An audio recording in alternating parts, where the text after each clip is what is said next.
A very good afternoon to all our participants. We thank you for joining us on this special webinar on GST, Practical Insights into Audit, Investigation and Litigation, jointly presented by TaxSutra and Nextime.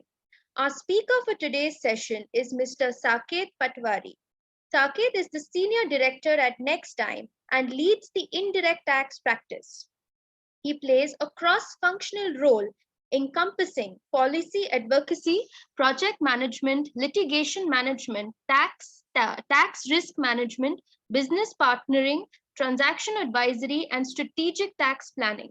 He is a chartered accountant and a lawyer with over 15 years of well-rounded experience. Before joining Nextime, Saket worked as the National Indirect Tax Head of Vodafone India and Vodafone Idea, where he spearheaded the implementation of GST for the telecom giant. He has also been associated with BMR advisors supporting clients across industry. An expert in tax litigation, he has represented large business houses before central and state governments for GST, service tax, customs, and central excise disputes. Before I hand it over to Saket, I would like to take the opportunity to apprise you all that in the last 10 minutes of the webinar, our speaker will host a dedicated question and answer session. For this, you may post your queries in the chat box, which is located on the bottom right of your screen. Also requesting all participants to kindly keep their videos on mute. With this, I now hand it over to Saket. Thank you, Tanaya, and good evening, everyone. Just give me a moment. I'll just share my screen.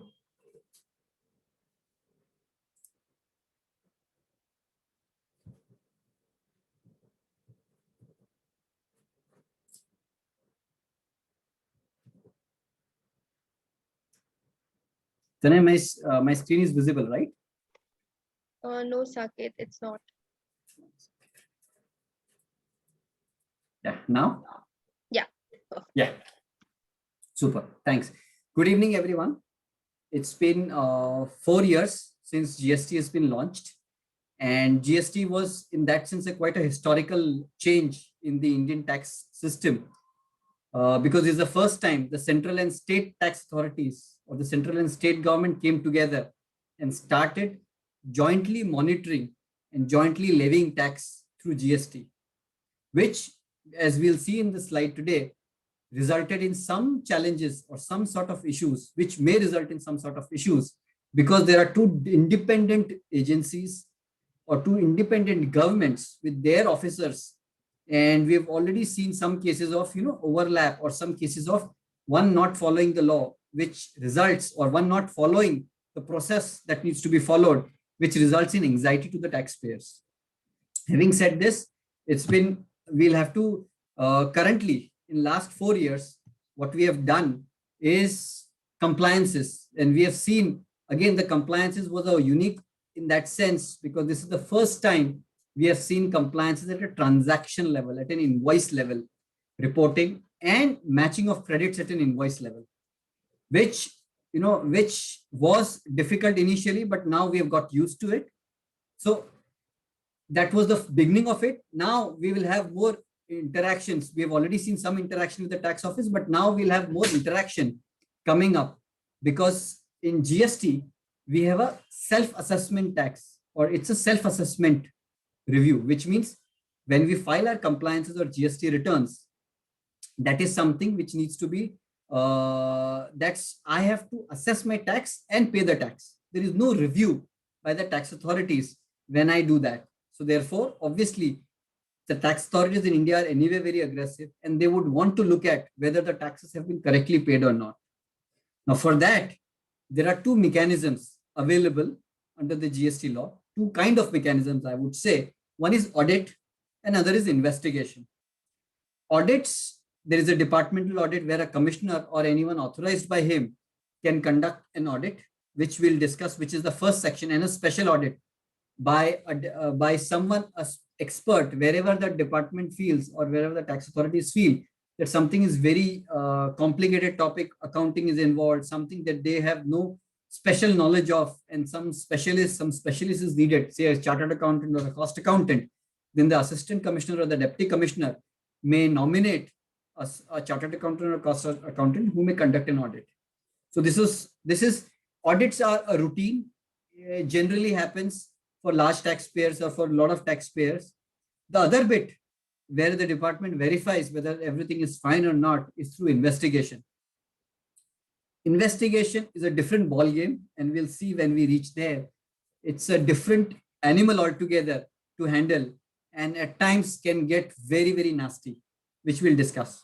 So this is the verification. So today's topic that we'll be discussing is not the assessment. Assessment is self-assessment, which means I assess the tax only in exceptional cases where it's a best judgment assessment or an assessment by a provisional assessment where the tax officer get involved. Otherwise, in a self-assessment stage, it's only me or the taxpayer who needs to report the taxes.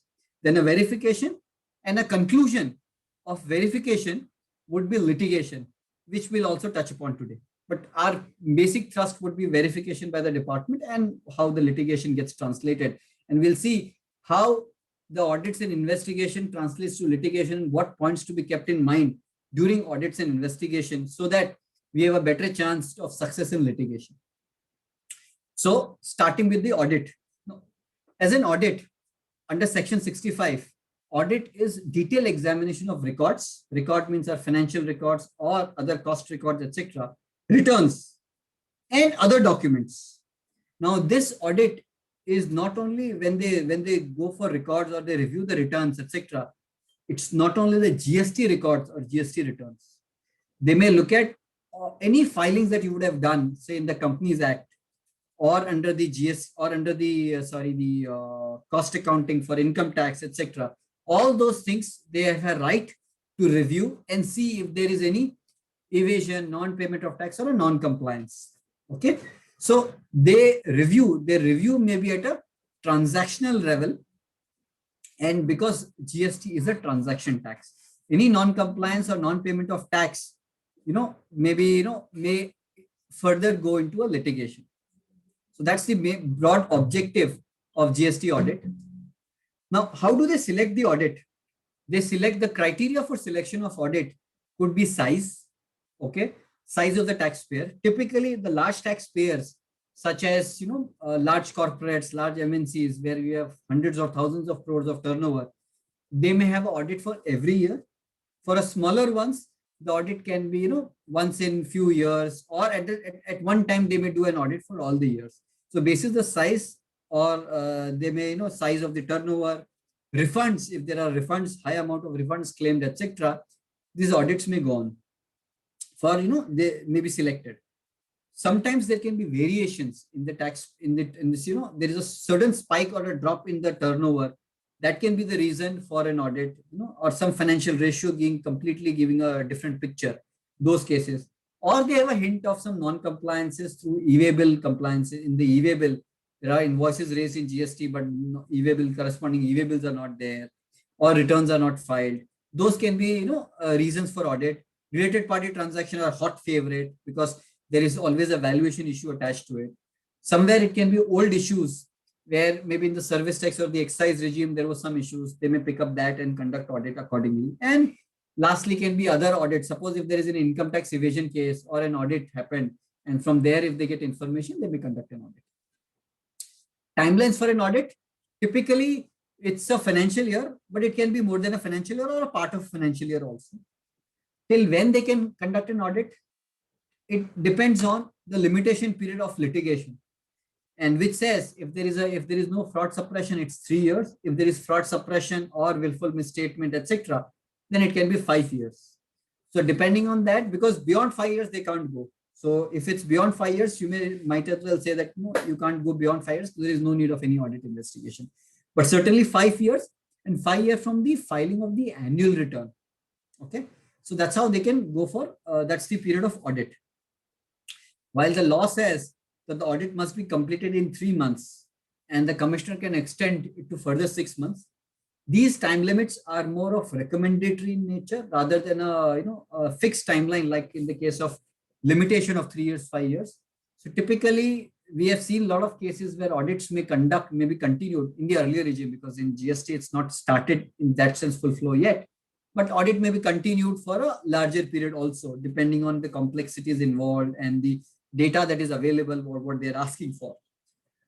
Further, the CBIC manual suggests that a 1-year audit period for a large taxpayer should be completed in 6 to 8 working days, medium 4 to 6, and a small one 2 to 4.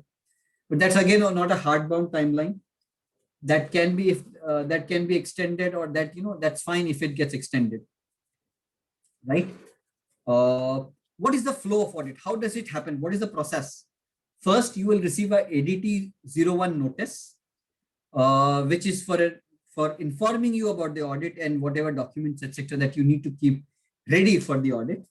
Now, once you receive this, it's a very good hygiene check to do, that we check the DIN on the notice issued. That is the document identification number which CBIC has issued, has said that every correspondence from a tax office should have a DIN. However, please note, it has been issued by CBIC, and little while earlier I was saying there is a dual jurisdiction of GST, where state authorities are there. We have seen certain cases wherein on any document, if DIN is not there, the state authorities say that, look, that's not binding on me, will not issue DIN. But it's always better, at least from a central government office, if there is no DIN, we must write back to him, it doesn't have a DIN, so that it's at least recorded on the CBI has been issued. We never know how this can be used in a litigation in future. Okay. Now, possibly what may happen is once and it's invariably that the audit team would want to visit our office, our business places. One point here I would like to mention, they cannot visit our residence. Okay. Investigation they can, but I thought I'll just put this point. So in our place of business, they can come by and they can review so that they have all the records, etc., that they want to look at. Now, once they review, etc., they may, post review, they may issue a draft finding. And it's needless to say that when they review all the support, etc., that is needed in terms of giving the proper documentation, providing them necessary infrastructure, or giving access to them of our records, etc., has to be done. Basis the audit, they will issue a draft finding. It's still not a final finding. They issue a draft finding, which will be given to the SSC for them to reply. And we have seen in the past, when the draft finding comes, when we reply, they may drop some of the points. So it's very essential that a draft finding be taken very seriously and responded to. Now, only thing is that whenever we advise our clients on draft finding, we'll have to keep in mind the response that we give. If the department is not agreeing to it, then they may improve upon their show cause notice in a litigation proceeding. They may cover our points, whatever the defense that we want to give. They may cover it when they issue a show cause notice. So it's a double-edged sword, not a sword, but it has its pros and cons, which we have to bear in mind whenever we give our reply to a draft or draft findings. Something which is clearly available, we may mention, but things which are litigative or things which are a defense submission, which we may strategically kind of keep it to ourselves, not share. So that's a weighing of that may have to be taken up there. Now, once this reply is received, an audit report in the form of ADT 01 may be issued, and if there is a liability that they want to cast upon, they may issue a show cause notice as well. Now, here, a lot of times the tax office or the audit authorities would want to have a recovery done for the issues they feel there is a litigation. They may want us to pay the tax, or the taxpayers to pay the tax amount. And so keep in mind, and they may want to persuade or force or do some action for us to make the payment. But we should keep in mind, legally we are not bound to pay. While we may take a conscious position in case we feel that something is missed out. We may want to pay up the amount of tax and be done with it. We can take the benefit of lower penalty, which we'll discuss at the end, in case this sort of thing, before the show cause notice, we do this. So that we can do. However, in case we don't want to pay and litigate, they can't force us to make the payment then. They can only issue a show cause notice, which once issues gets into a litigation mode. Right? Now, what is the data requirement? What kind of data would they want to take it from us? They certainly would do a profiling for us. Now, there are different industry. Hospitality industry have their own peculiarities. Telecom will have their own peculiarity. Manufacturing will have their own peculiarity. Automobile maybe their own. So they profile the taxpayer. They look at what is the business, what are the peculiarities of the business, what are the vendors, what kind of vendors are they, what are the type of customers, and accordingly they do a profiling for a risk assessment. They may look at various returns that we have filed, registrations, refunds that we have filed, Tran 1 credits, tax invoices, reconciliations, etc., financial reports. That's the broadly and generic nature of the document that they may look at. Apart from that, they may also look at various non-GST, pure play non-GST related data, your financial statements and backup of financial statements, trial balance, income tax return. As I was mentioning, they are not only restricted, they may not only restrict to the GST returns, they may look at income tax return, transfer pricing reports, cost audit report, company report, and any intercompany arrangements, agreements, etc. Now, whenever when you receive an audit list, these are the annexures that would be issued during ADT 01, the requirement for audits, where they'll ask for your profiling, certain details relating to your profile, your business, etc.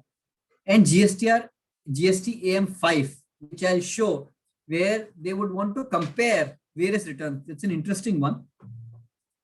Yeah, this is the form as per the GST manual. It consists of your records, that is GST under section 35 or 56 of GST rules, GST 9 data, cost audit report, income tax, trial balance, annual report, and ITR 6 if it's applicable. So they would want to compare. Ideally, they would want to compare whether everything is in sync, and if there is a difference, they would want us to reconcile and justify why there are differences. Now, basis whatever it is, they may ask for detailed questionnaires of your inward, outward, internal control in place, stock, job worker, etc., accounting procedures followed. Now, apart from that, as I said, they would want to look at, now GST is a law returns with a lot of reconciliations. Now, reconciliations, in fact, what in the service tax regime, this was a very common point that they used to ask for, the reconciliation between financials as well as the GST returns or the service tax returns, which they've already made out in the GSTR 9 in our compliances. But apart from that, they would look at various reconciliations, and one of these is miscellaneous income. Always remember, anything you write miscellaneous income or other income, that is the first thing that they will look at. What does it include? What is it? Whether you have paid taxes, appropriate tax or not, whether it's not taxable or what. That is one thing that they'll look at. Apart from that, they'll look at various reconciliation of as per 3B versus 2A, GSTR 1 versus 3B, financials versus GSTR 1 versus 3B. So various reconciliation on our output as well as inward will be looked at, whether there is any delay in compliances, whether late fee, etc. is paid. These are the kind of reconciliation that they'll look at. Special areas of verification could be, these are, basis our clients, this thing that we have seen, they look at miscellaneous income, as I already said, CSR expenses, whether you have taken credit of it or not. Okay, 3CB reports, your employees, if you have given anything to employees, whether it is exceeding 50,000, whether it can be qualified as a gift to the employee, job work related information, your reversal of credit within 180 days, has it been done or not? Okay, refunds, whether you have taken refunds. And one very common thing which generally gets missed out is whether you have a GSTN displayed at your place of business, all the places of business. If not, then there can be a penalty. So these are the things, I'll not go into each of them, but these are the few things that we should keep in mind and be ready even beforehand, before the audit happens, because these are the very common things that they may ask for. Now, some of the important points that we should look at or we should keep in mind during the audits. One is, we should always submit whatever we submit after due verification. At times what happens is, because the data may be voluminous, huge, and the time limit of 15 days may be passing, or they may ask for data, they may pressurize us to give the data early on, or they may issue summon, they may do something of this sort. I've seen a lot of cases, we may just tender whatever is dump of our financial records or some register we may give, which can be very dangerous because that can be misinterpreted by them. And we have seen bogus cases, huge of hundreds of crores being raised because someone gave some data document without due verification, and that's been interpreted differently. they've been interpreted as certain as double taxation, triple taxation, or double time revenue is evaded to an extent of 2, 3, 4 times. So that's very important that during audits, and during audits, this has happened during audit, not investigation. So it's very important whatever we give, it should be with due review and by the authorized person and by some and we advise clients to have it passed through consultant also, because they can look at how this will be looked at by tax office. But certainly a due review is essential for this. Second is acknowledgement of whatever you have filed. See, this is also very important and can go, this is a very healthy practice and it can go a very long way. A lot of times I've seen that the clients do not, get an acknowledgement or get an acknowledgement of the covering letter. It can be very lethal if we do that. Tomorrow in a litigation case, what may happen is we may come back and say, look, you have not provided that we have submitted these details which you have not taken in record. And had you taken on record, you should not have raised a demand. You have completely ignored, which can go against them. Now, if we don't have an acknowledgement of submission, then we can't take this record. Secondly, when we do that, when during litigation, we may need to know what we have submitted. And if we don't have the annexures with that, only a covering letter, we have to recreate it, which may not link with the actual filing. And tomorrow we submit this and the tax office comes back data which is different than this, then a very grave allegation of misleading may be imposed on us, or fraud may be imposed on the company, which can give to extreme levels. So therefore, it's a very healthy practice and we must implement it, that whatever we submit, exactly verbatim, exactly word to word copy of that with the annexure should be available with us and should be kept preserved until the litigation is over. One good practice is give what they ask for.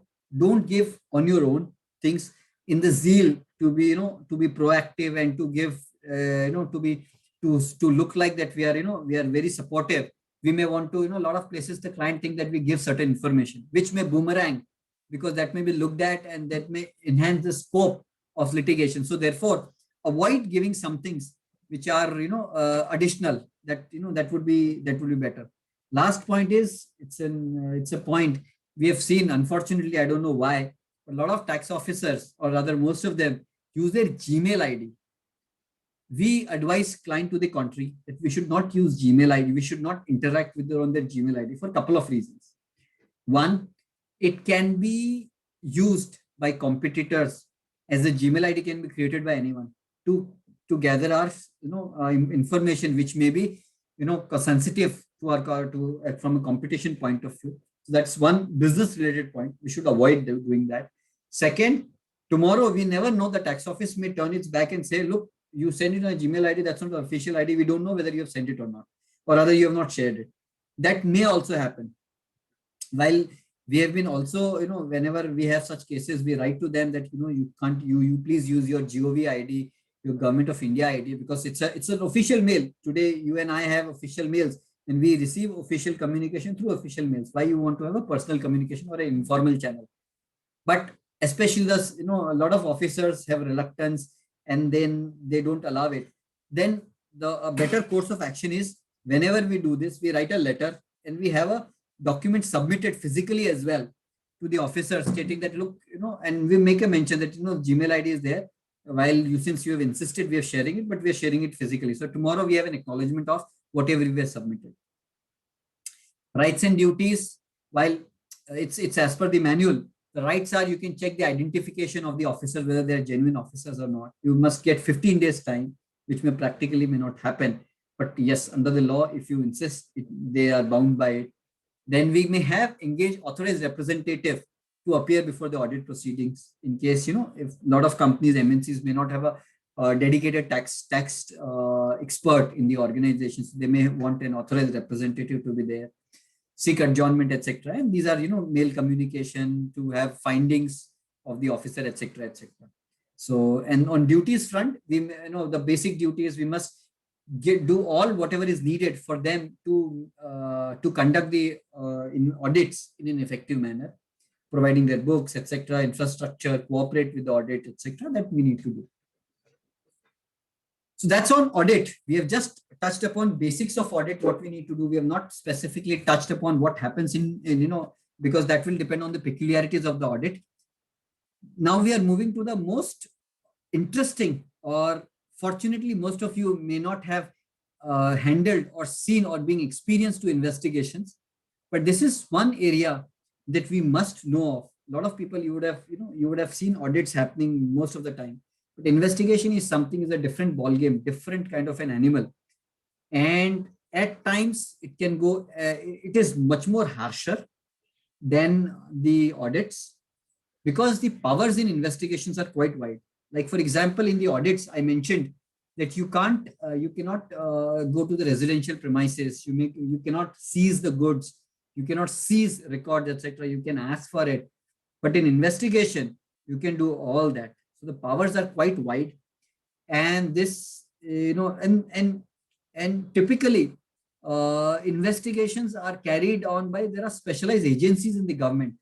There are various agencies. One is obviously your jurisdiction office. They may also conduct it, but typically investigations are carried on by specialized agencies, which we known as DGGI, Director General of GST Intelligence, which in earlier avatar was DGCEI, Director General of Central Excise Intelligence. That's a premier agency only for investigation. They kind of investigate cases where there is evasion of tax, credit fraud, etc.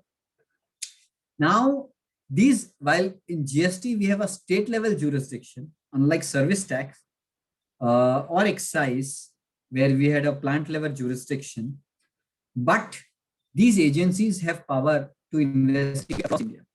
And we have seen, or they have the authorization. We have seen cases, even in GST regime, where say a Bhopal DGGI investigating authority have asked for data from Maharashtra. Okay. And then it includes, it expands the investigation across the country.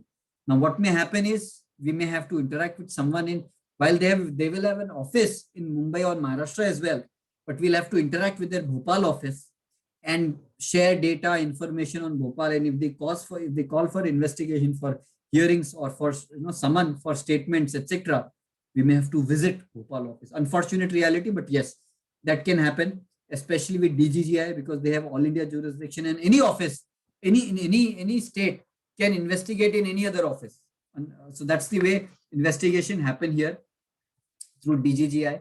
There are various tools that they have for investigation, and we'll discuss each of them separately. One is inspection, other is search, seizure, and summons. Okay. Inspection, I would say, and maybe in the degree of harshness, probably inspection is the most softer one. Typically, before we go in inspection, one important factor that we have to keep in mind is proper officer. Now, as I mentioned, both center and state level authorities have a jurisdiction or can conduct audit. Now, this will result in double whammy, which under the law, there is a specific section 6 of the CGST Act and the relevant SGST Acts also, which gives a benefit to the taxpayer by saying, if one jurisdictional office has taken up the matter or seized the matter, the other one gets barred by it. Okay, so therefore, there is no dual jurisdiction of the center as well as state to initiate a proceedings. Only one officer should, one agency should only do it.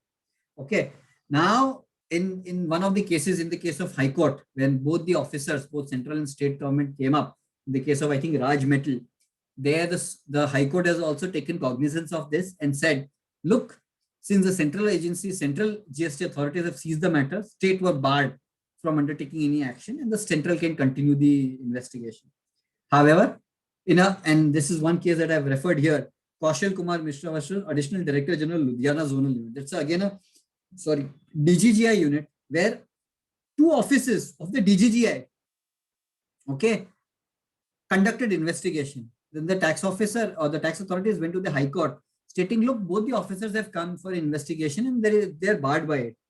Now, the position that the High Court took is, no, look, they are undertaking an investigation to different topics. Okay, so therefore they're not barred. One was for the output tax and other one was for the input credit. Now, therefore, this gives a leeway to the officers. Now, typically you would understand in an investigation, the officers are not going to say what exactly they're investigating. Only once they start the investigation, you may get an understanding of what they may be investigating. Okay. Or when they ask for certain details and information, they're not obliged to tell you what they are specifically looking at. So it may be possible that both the officers have come, and you may go back and say, look, the central officer has already taken cognizance. You can't do it. The state authorities may say, look, he may be looking at something else. I am looking at something else. So you please oblige and provide me the data. And unless unless it's a deserving case that we want to escalate the matter further, where we can go in writ if we want to, we may want to basically close the matter if if you see there is no challenge, but we may have to see, maybe go a bit of maturity, let the investigation be matured to see whether there indeed a dual jurisdiction and it's barred by dual jurisdiction. Then we may approach the High Court. But without that, it may not, without approaching the High Court, it may not be resolved. We may write to the commissioner, etc. But typically, we may have to go to the High Court. Now, inspection, as I was mentioning, it's a very softer version of any investigation. In this, officer may access my premises, okay, of a taxable person, business premises of a taxable person, go down, etc. And where he has a reason to believe that there is a suppression, there is some information, or there is an intention of evasion of tax, some information may be suppressed. So he may inspect either the business of places, warehouse, etc., of goods, etc., or a vehicle, transporter, warehouse, transport places, or what places, truck, etc. They may inspect. Okay. The other is search and seizure. Now, both for inspection and search and seizure, these are very important. One thing that we need to keep in mind is they should have an authorization to conduct inspection, search and seizure. Now, for an inspection, a joint commissioner may authorized, or joint commissioner or a person authorized by him can conduct this in a form GST INS 1, can do inspection. Okay, it has to be an authorization. Same form is applied for even, or GST INS 2 is used for search and seizure. Okay, that an officer needs to be authorized by way of by a joint commissioner, or a person authorized by a joint commissioner, or joint commissioner can undertake this search and seizure. Okay. Now here, the officer must have a reason to believe, and we'll discuss what does reason to believe mean little later. There's a reason to believe that either the goods which are liable for confiscation, that means confiscation we'll again discuss later, but confiscation means the goods have contravened the tax, so their goods are liable for confiscation, or they document things which may be, as an evidence, may be relevant for the proceeding, are secreted in a place where, and therefore they should have a authorization to search that place, to unearth or to get that document, etc. Okay. Now, they may seize goods if they see they are liable to confiscation, accounts, register, etc. And once they seize it, now let me just this is not in the law, but this is coming from CRPC. There's a procedure prescribed of how this search and seizure happens. Now that procedure is prescribed under the CRPC. Typically, what happens in any kind of a search, okay? And I'll narrate the whole event, how a search happens, so that you can picturize it, and maybe you will get a better clarity if something of this sort happen, then you know what is happening. Typically in a search, the officers will come, they will get some punch witness. Now, punch witness are people who may be of either a bank officer, or maybe someone in nearby people, or neighbors, etc. They will call them as punch witness. Okay. The idea is, tomorrow there have been in criminal cases, there are cases where the police officer may come, and then there is an allegation that the police officer has implanted something. Now, same thing may happen here also. Suppose there are contrabands or certain goods which do not belong to you. Maybe they may be planted by the officer. So therefore, government wants it to be very, very transparent, at least they from a law point of view. So they call a punch witness, which are independent people. They come, and there are typically 2 punch witnesses are there. They come with the officers. Now, officers typically first will ask as per the panchnama, and ultimately after the entire proceedings of a search and seizure is recorded in a document known as a panchnama, okay, which is the end result, which will have to be signed by the punch witness, the tax authorities, as well as the taxpayer, that this is what exactly has happened. So a panchnama is a document, is a report written by a punch witness, completely giving the entire scheme of things that has happened during the search and seizure proceedings. Typically, what happens in a panchnama is the officer will come with a punch witness, they will ask, they will offer you to check them, to check whether they are carrying certain goods or not, and and they will ask for and they will also show their ID card. You can check their identity whether they are genuine officers or not. And the panchnama, and then the punch witness then will, in a panchnama, will record it like this: the officer came, offered their search, showed their identity card, which was typically is refused to see their identity card, but we must do that in most cases. And then the officers went to the first cabin, they and they checked their drawers and all, which was open. Something was locked. They asked for the key. The office, the taxpayer or the manager there said that they don't have the key. Then they break open the lock. So this may also happen that they may break open the lock in case if it is not there. So that happened, and they seized, and they found out certain, these are the things. And at the end, and this was seized, etc. So this is the typical panchnama that gets drawn, okay, during a search proceedings. Now, after this has happened, they may seize certain goods, as I mentioned, which are liable to confiscation, or which are, which may be relevant for their investigation. So they may seize those goods. Now that seizure, there is a seizure memo that they may issue for seizing the goods, and they can physically take the goods with them or the documents with them. Sometimes the goods or documents may be such which may not be able for them to carry. For example, a crane. If they want to seize a crane for an investigation, that crane is not tax paid or something, they may not be able to store that crane in their offices. So what they may do is, they may detain the goods, in the sense they may give you a document on a supratnama, which means they have seized the goods. The goods are in their custody, but they have handed over the goods to you as their representative to custody of the goods, and you are not supposed to either remove the goods, access the goods, or use the goods. Okay, so that's, we call it a detention.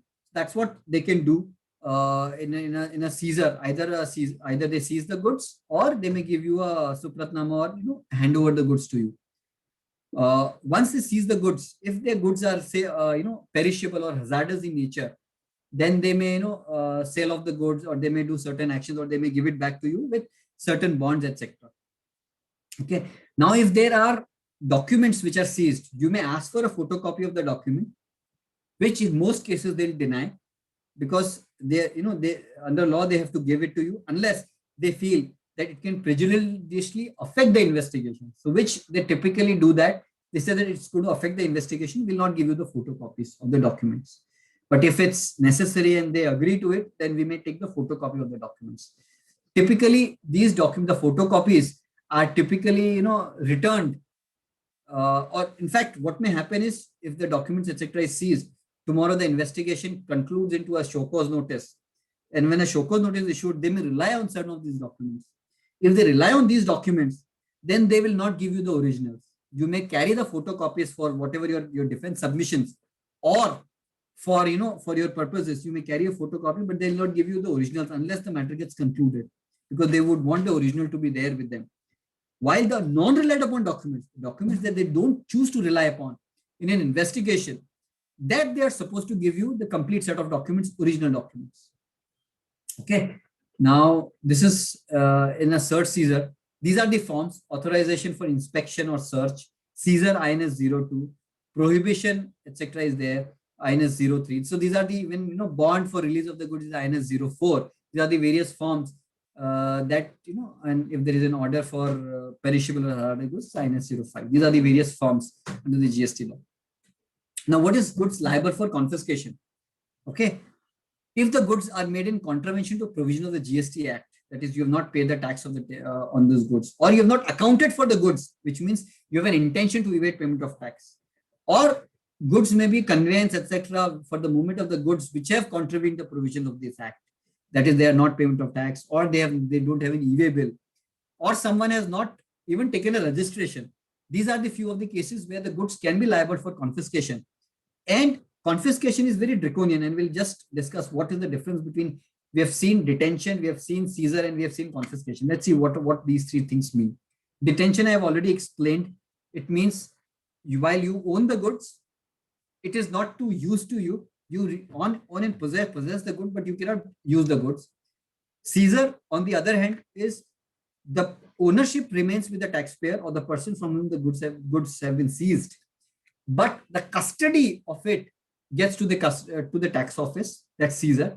Confiscation is the goods have been contravened. There's a contravention that has happened, and the tax officer takes the possession as well as the delivery possession as well as the ownership of the goods. Now, many times what happens is, and we have seen especially in customs, these goods may not be available for confiscation,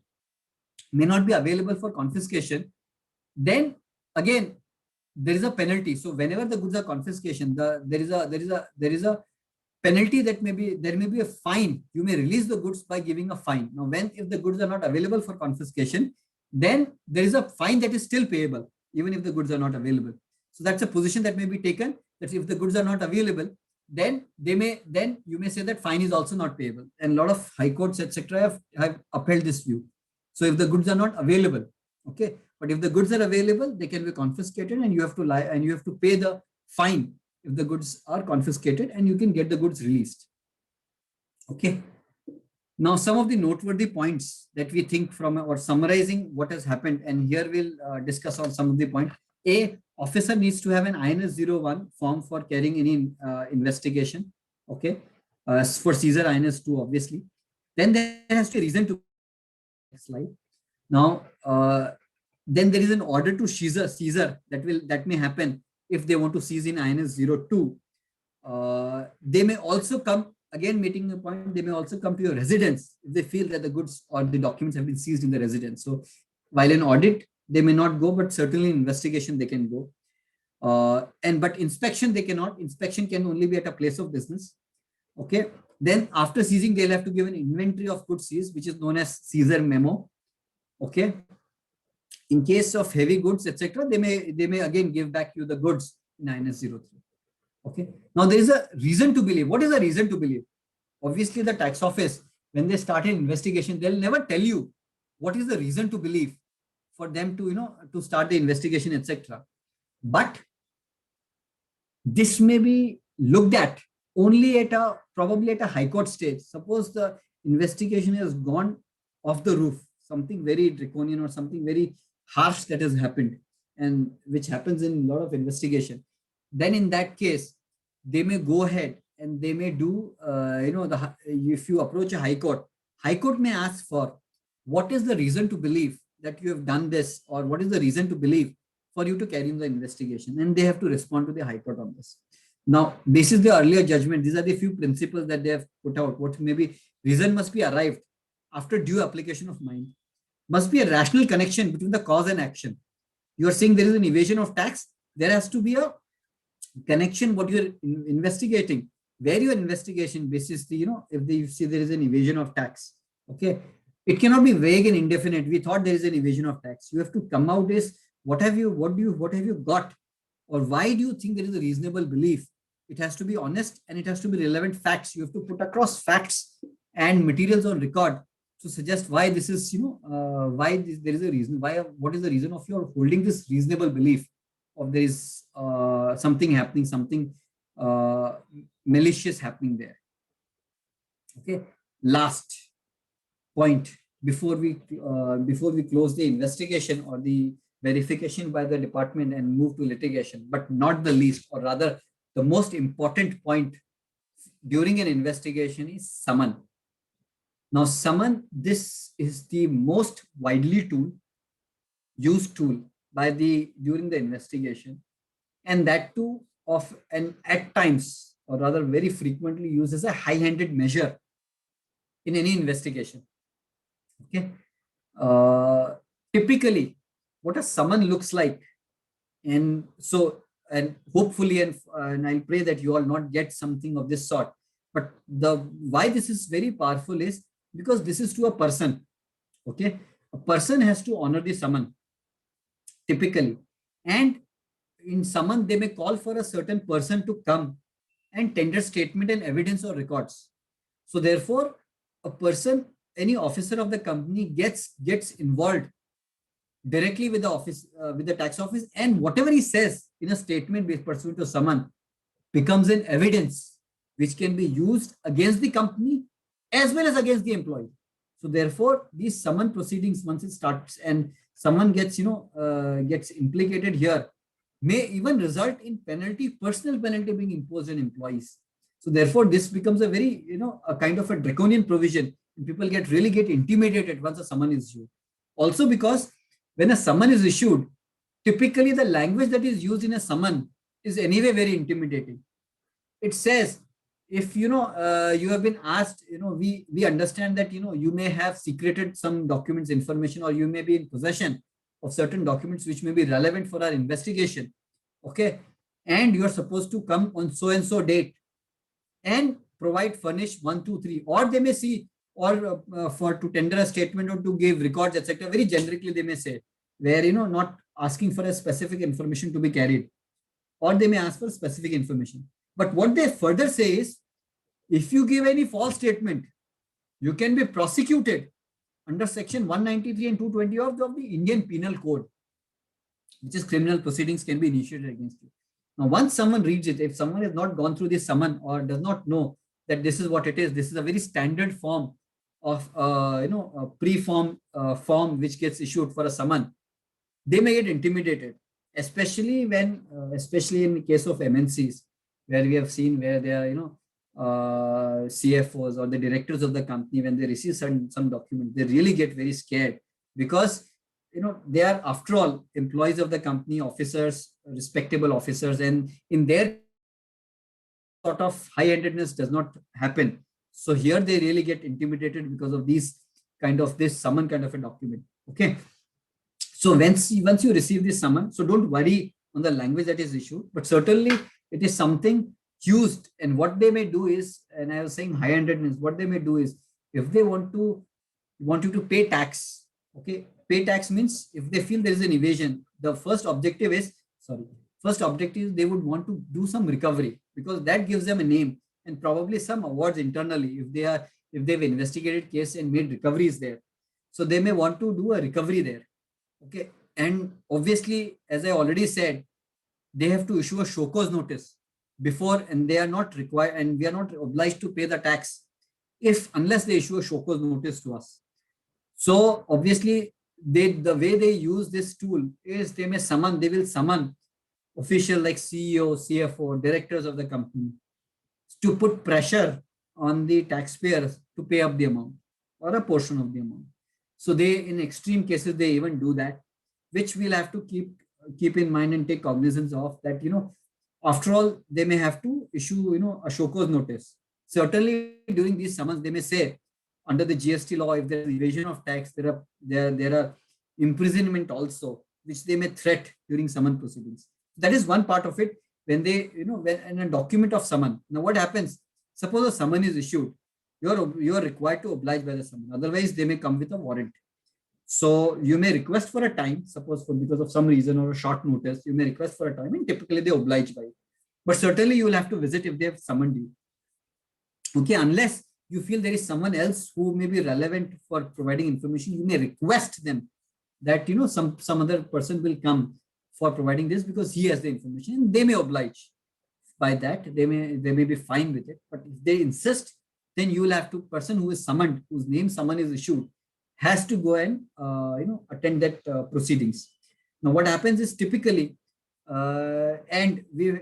typically what may happen is, when you go in a summon proceeding, when a summon is issued to you, they play a lot of mind games with you in terms of to intimidate you, so that you get whatever they want, or whatever they want to extract. You may fumble, or you may be, you may say what they want you to say in a statement, typically, so that you support the investigation, because otherwise no one would say that, I've evaded tax. So that's why they do a lot of tricks which we would have seen in movies, but they'll do a lot of tricks. For example, the first thing that they may do is, once you approach them or once you go to their office, they may take back your phone. They may say that you don't need a phone, and they may not allow you to make any calls during the entire proceedings. Okay, and only if you say that you don't know information, they may ask you to call anyone who knows the information in front of them and ask for this information. Okay, this is how they do, they apply pressure on you. Second, while, the manual, etc., mentions that, it has to be done during sunrise and sunset. I have been myself I was in a corporate, so I myself have attended I was summoned for some of the, investigation that they're carrying out. And I've seen myself that typically they may, they may not, they may take, they may, even after the office hours, they may summon and they may ask information record statement, even, right till 12 o'clock, 1 o'clock. In fact, in the entire search proceedings, we have seen investigation proceedings, including summon, search, or seizure. While the various high courts have said that it should be done within sunset and sunrise, there is no bar. They may do, in a lot of cases, until like 2 o'clock, 3 o'clock, these search, seizures, and summon proceedings are going on. Okay. So in summon, first thing, as I was mentioning, they may take back your mobile phones. They may, kind of put pressure. They may play good cop, bad cop kind of thing with you. They may, at times, in a very extreme cases, they've also kind of, to put pressure, maybe slap someone else around you so that you get intimidated. That may be their own officers, just to show you in some other room or in some other investigation that they may do it. See, one point we'll have to say these officers, why they are such, to give a bit of a background of it. DGGI officers are also looking at customs. So there are swap of officers between excise, earlier in excise and now in GST, and customs, DGGI, central government. Now in customs, we have seen smuggling happening, RDX, drugs, etc. So these officers are really very, they are also under quite a bit of threat because of criminals, etc. These officers are, their approach or aggression is there. While I have seen most these officers, when they look at these kind of corporate kind of cases where it's interpretation, or even if they perceive evasion, but it's more of an interpretation, they are not that harsh when they are that side. But certainly in cases where there's a fraud, like a credit fraud, paper credits that we have seen in the newspaper, they can really get very nasty. And we have to keep in mind, they can really get very nasty. Now, what may happen is, once a summon is issued, they may do all these kind of tricks. They may, hold up for, for you to go on lunch, etc. Or they may want, you get lunch here only, to put pressures, etc. They may do all those things. And ultimately, they may want from a summon, they can take records from you, whatever, and they may want to they typically take your statement. In the statement, your name will be mentioned, your residential address, your designation in the company, tenure, date of birth, your father's name, your identification that you have shown.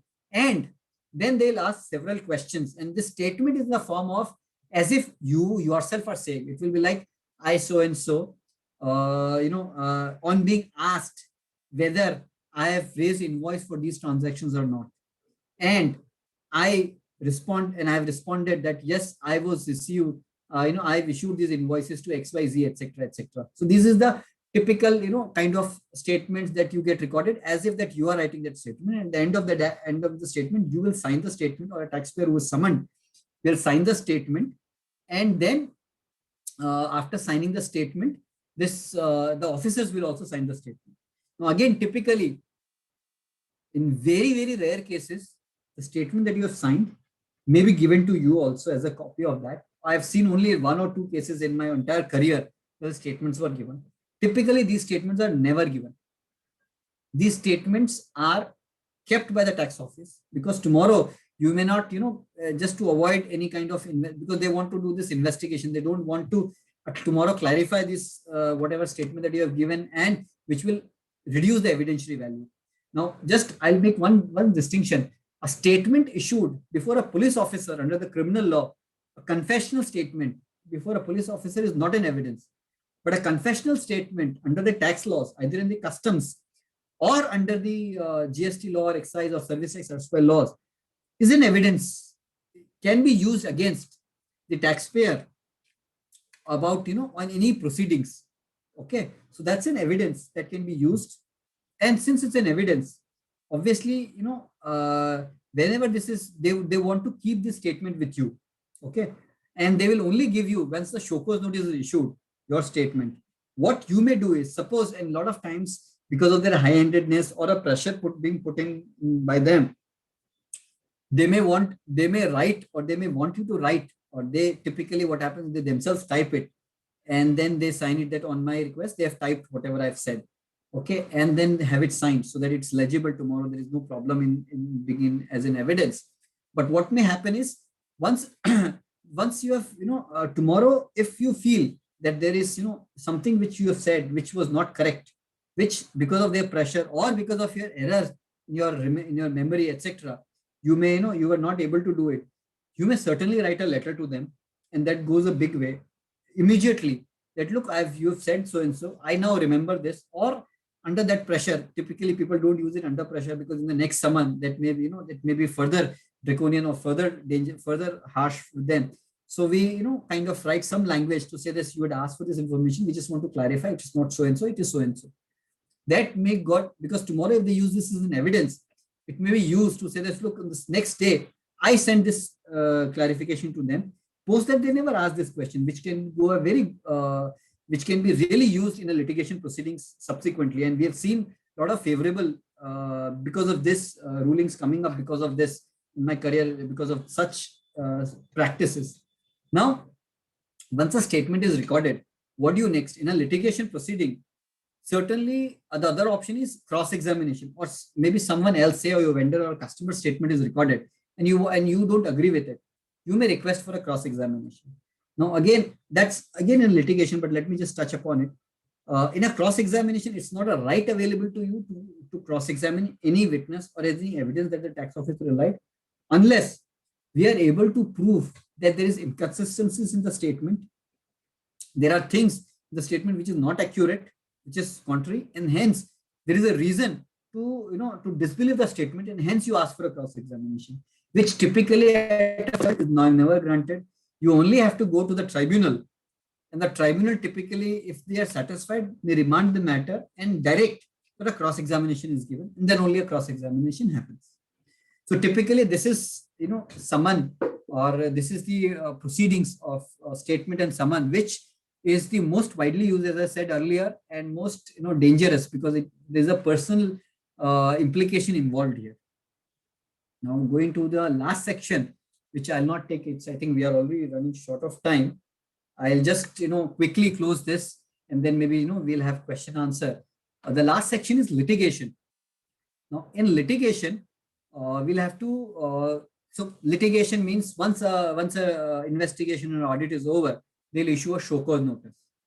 In the show cause, it will typically say that it will show the complete narration of facts, what happens. There was an investigation done, the audit was done, audit para was issued, and basis this audit para, this is what we have come. And then they'll level allegation against us. That in the show, that it will say that so and so you have evaded tax, and these are and they will lay out all the evidences, all the statements that that has been recorded, all the documents, panchnama, etc. They'll refer to all that and level allegation.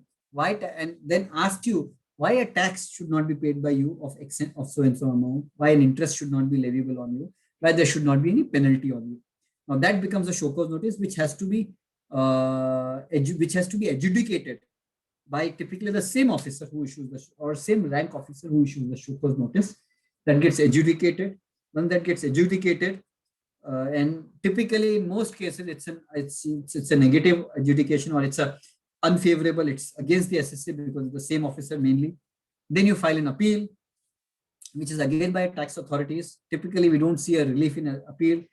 Only the place that we can get a relief that we have seen in the earlier regime, because currently, unfortunately, we don't have an appellate tribunal here. The only place we get relief is the appellate tribunal in the earlier regime, where it was more judicious than, in tax offices. Obviously, they are biased towards the revenue, so we don't get relief. In the appellate tribunal, we get the relief, and then we have High Court and the Supreme Court if you want to go ahead, or the tax authorities want to go ahead in case they get a relief at an earlier level.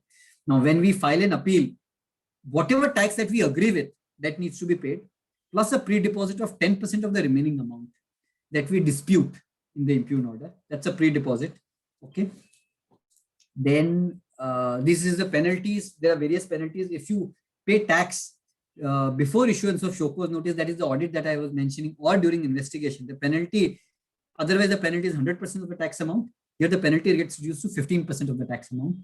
And if you pay after the show cause notice issued, but within 30 days, then the penalty is 25%. Otherwise, the penalty is, if the order is issued, the penalty gets 50%. okay, or 100% if it's after 30 days, right? Then there are these penalties under in the union budget, which is yet to be notified, which is the recently where, for the goods which are, without the e-way bill, or the goods which are, where the proper documentation are not there, they've increased the penalty to 200%. Okay, if applicable, earlier it was 100%, then it's penalty of 200% of tax.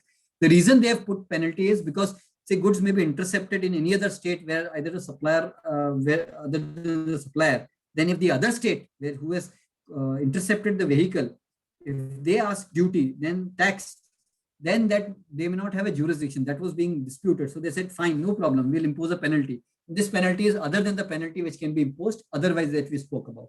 This is getting more draconian, but so be it. This is the penalty that may be, if someone comes forward, then then the penalty gets lowered. Otherwise, the penalty is higher. Okay, and there are other these kind of penalties, general penalties for various contraventions. We'll not get into much into detail. It's already there in the slide, because I think it's already more than 5:30. So maybe we can open for question answers. Thank you. Sure, sir. Yes. We received a couple of questions. Yes. So the first question is maintenance of state level trial balance is mandatory? Maintenance of state level trial balances. Yeah. See, state level, you need to obviously provide the turnover at a state level. Okay, turnover is needed to be given at a state level. So, which means your P&L or profit and loss will have to be at a state level, because your turnover will be there, your cost will be there for taking credits and all, which we have to say, which anyway you will have to segregate between various states. Okay. Now, there in a trial balance, there will be other items in the balance sheet which applies to the organization, which may not be to a particular state. So we can, I think the law does not require a trial balance will have to be at a state level, but certainly it requires your output liabilities and all the records, which may suggest what is your output liability for that particular state, and input credit costs, that has to be at a state level. Okay. Next question is, what would be the limitation period of audit if the taxpayer does not file annual returns? Then what is the due date of the annual return? That becomes the relevant date. So that doesn't mean that it will be, there'll be no time limitation. It will be the relevant date when this was to be filed. Okay. Next question is, can department authorities visit our CA office where we do not have place of business? This is the question. Okay. For audit and inspection, no. Investigation, yes. In fact, that also takes me to one of the interesting issues, and that may happen between in one case, department in an investigation proceeding, they summoned a lawyer, okay, to tender evidence against that person. Now, under the Advocates Act, a lawyer need not provide whatever for client, there is a client privilege. They may not divulge with the information, even if it's if they know about this, that there is evasion of tax, etc. So lawyers are prevented, or lawyers have that immunity from attending the tax office for any summon. And if it is issued, you can go to the High Court and get it quashed. Certainly for a chartered accountant, to the best of my knowledge, there is no such immunity available.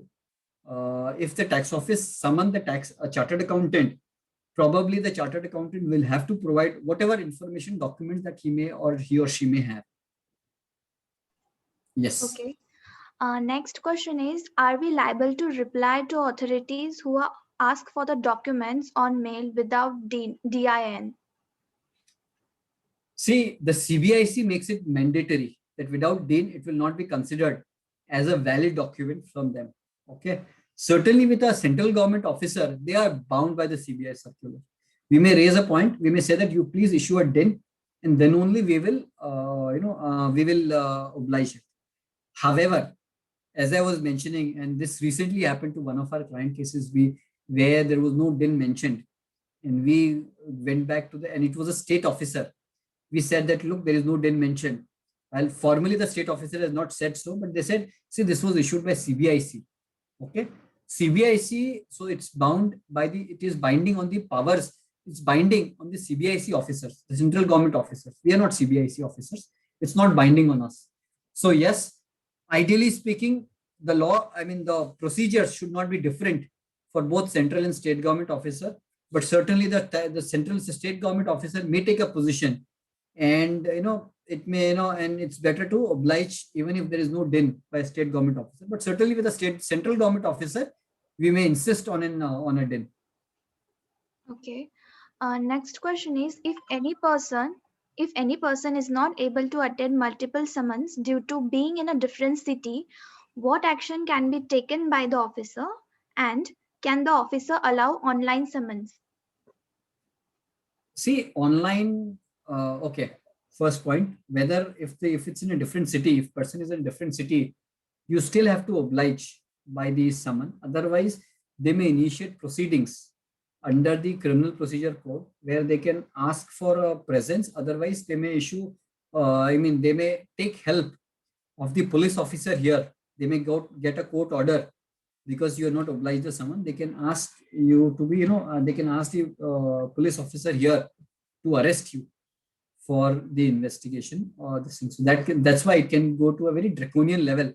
I've not seen in the past in any of my clients' cases where such things have happened, because typically they oblige the summon because everyone knows it can take a very ugly route where an arrest can happen if you don't oblige with the summon. And sorry, what was the next question? Can the officer allow online summons?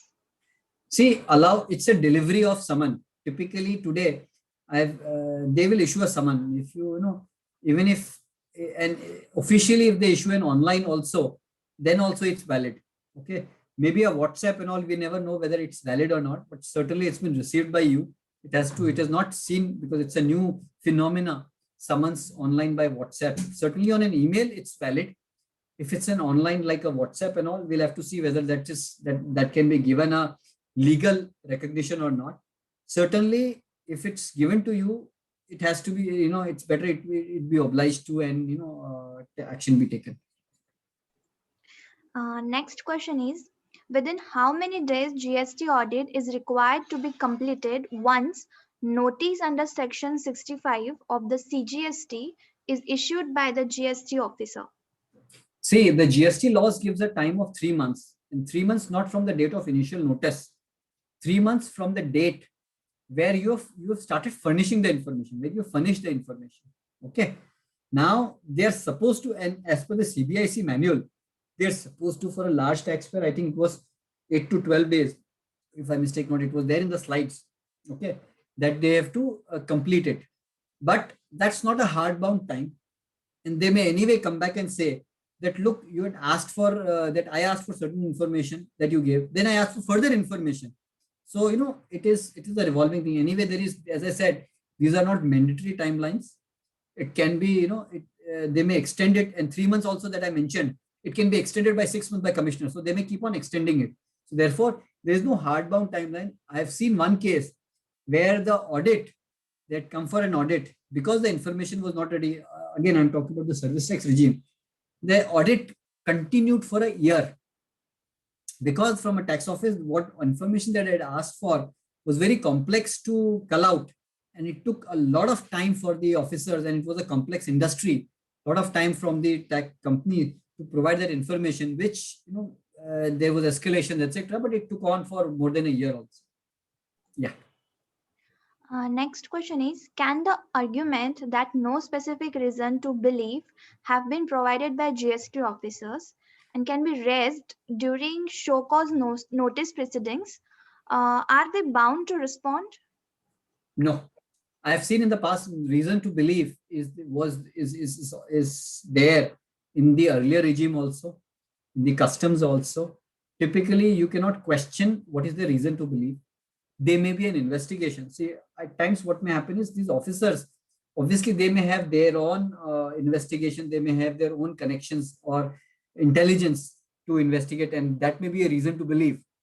So typically you may not, you are not allowed to ask, or they are not obliged to provide to you what is the reasonable reason to believe. They're not obliged to do that. only in cases of writ where there is gross negligence, gross misconduct has happened by the officers, detention or some other thing, gross misconduct, there the court may question what was your reason to believe, to investigate, if they feel that this is being done for harassment of the taxpayer. So only in those cases, but typically in a show cause notice, reply, etc., this is not something which can be said, because which is taken up, or which which the officer has to oblige to. Okay. Next question is why section 61 is not prelude to section 65 notice? Section 61, let me just look at it. What is section 61? Notice. Sorry, one second.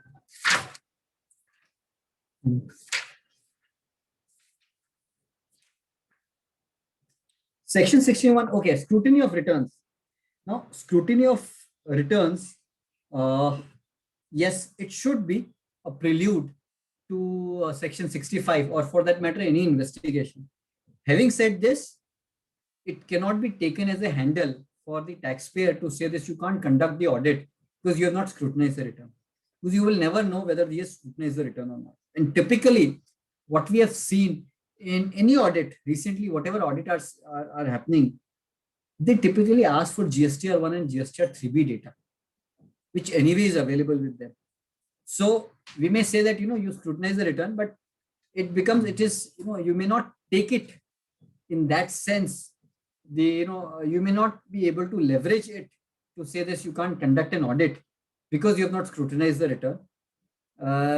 It may be, because obviously they may say that they have scrutinized the return and they may conduct the audit, which may be true, which may be untrue. So typically it may not make any difference even if the audit is conducted without scrutiny of the return, and they are conducted typically without scrutiny of return. Yes. Okay. Next question is whether both authorized representative and the taxpayer both need to go and attend summon. Else, would it be suffice if authorized representative alone attends? Okay, that's a good point, which I probably missed mentioning. See, in audit, it's very soft.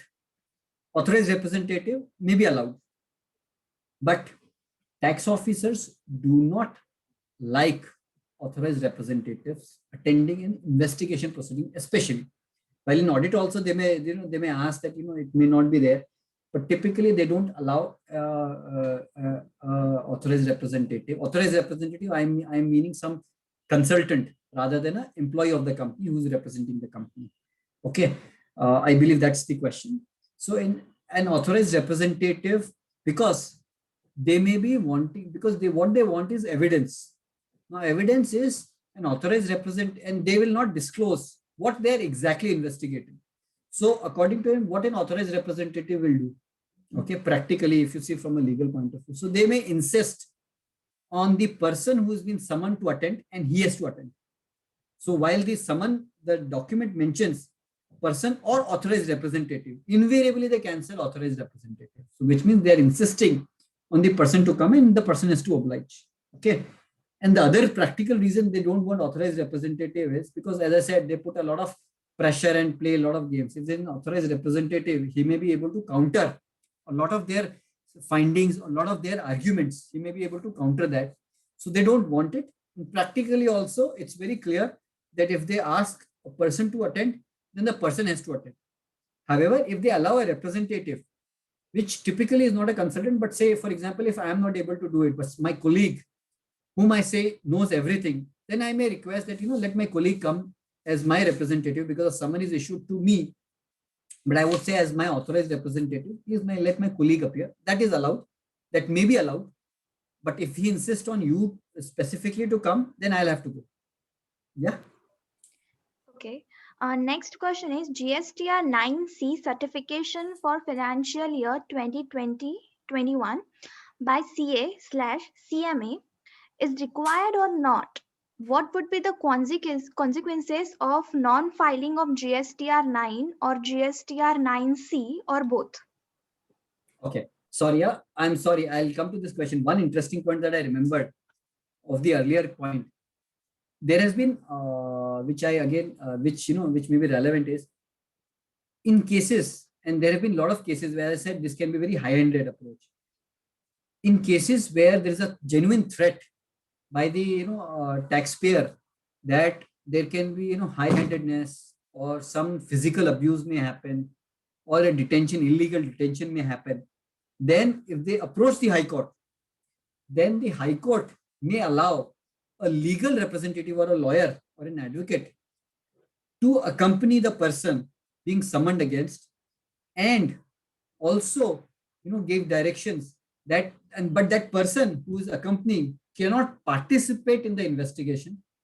That person has to be at a distance where he can't hear what is happening, but he should be able to see that no high-handedness has happened. That's a settled principle by various high courts on this case. In this case, so a lawyer may be able to, if in cases, but typically in general cases it is not applied. But if in cases a direction from a high court is received in this regard, then that may happen. Now, okay. So this was on the earlier point. Now on 99C, okay. It's a question which is not related to this topic, but I believe for 2021, I think, if I mistake not, I'll have to check, but I mistake not, 99C certification from a chartered accountant, okay, may not be necessary. 1920 it will be necessary. 2021 I'm not too sure, but I can come back on whoever is there, whether it's compulsory or not. Okay. And if it is not filed, certainly there's a non-compliance of it, and there can be penalties imposed for non-compliance of this, and they may insist on filing of this. Yeah. Okay. So do we have time?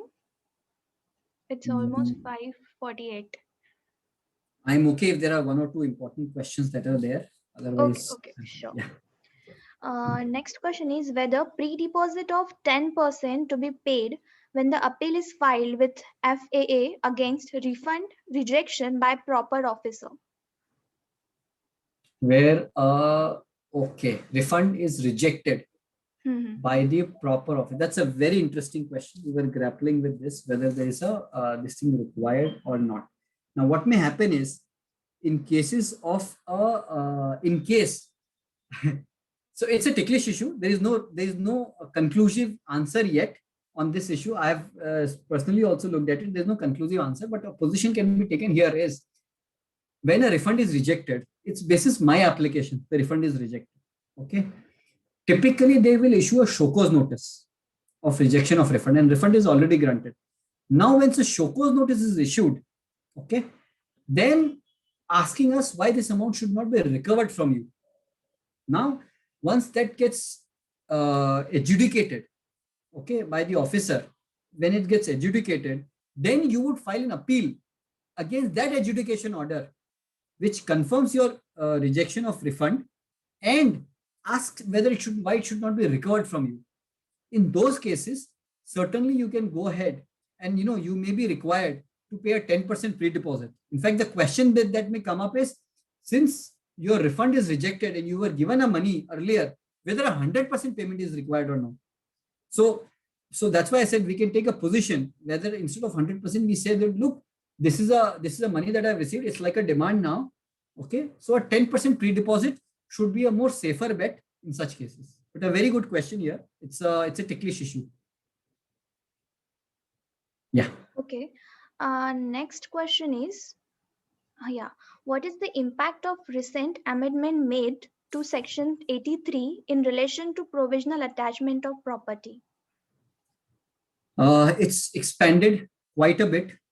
Now, provisional assessment in provisional attachment of property is also one of the draconian measures the tax office may do.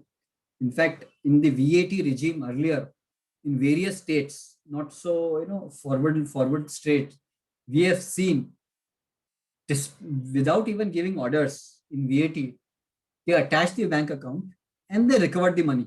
Because once they attach the bank account and they ask for a money, they issued an order, maybe you would not have got a copy of the order, or the appeal period is not over. In the VAT regime, they have done this high-handedness, and the only option available to you is you go to the High Court.